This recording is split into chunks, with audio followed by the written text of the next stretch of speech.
Aujourd'hui, nous avons des autorités qui sont jeunes. Donc, si les autorités elles sont jeunes, elles sont censées prendre en compte les préoccupations des jeunes. Comme vous le savez, aujourd'hui, nous sommes dans un pays où l'écrasante majorité de la population est les jeunes. Et aujourd'hui, les jeunes sont confrontés à beaucoup de difficultés liées à leur insertion, à leur formation, mais aussi à leur employabilité. Autrement dit, leur capacité à pouvoir avoir un emploi. C'est des nouvelles mesures annoncées hier en Conseil des ministres dans lesquelles nous nous réjouissons et nous souhaitons plein succès à ces mesures. Parce que nous, tout ce qui nous intéresse, c'est la prise en charge des jeunes. Mais globalement, quelle appréciation faites-vous par rapport à cette politique-là qui concerne la jeunesse sénégalaise, pour ce qui concerne la politique donc de l'insertion et également tout ce qui touche la jeunesse sénégalaise avec le nouveau régime? Le communiqué du Conseil des ministres d'hier est rassurant. Il prouve que les nouvelles autorités ont une oreille attentive aux questions de jeunesse. Parce que ça a toujours été notre combat. Tout ce qu'on a toujours voulu pendant plusieurs années, c'est l'autonomisation des jeunes.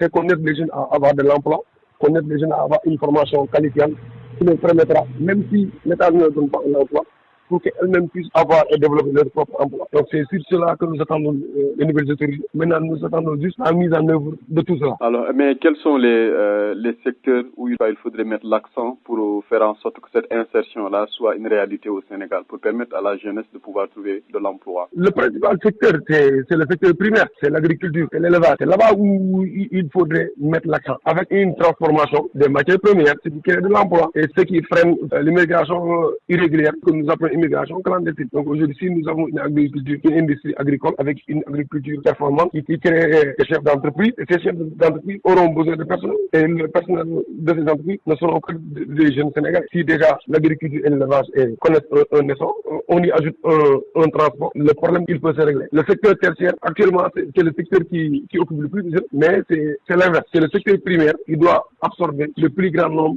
d'investissements. Parce que c'est le secteur primaire qui règle la question de l'emploi, surtout dans les pays à faible revenu, autrement dit les pays pauvres.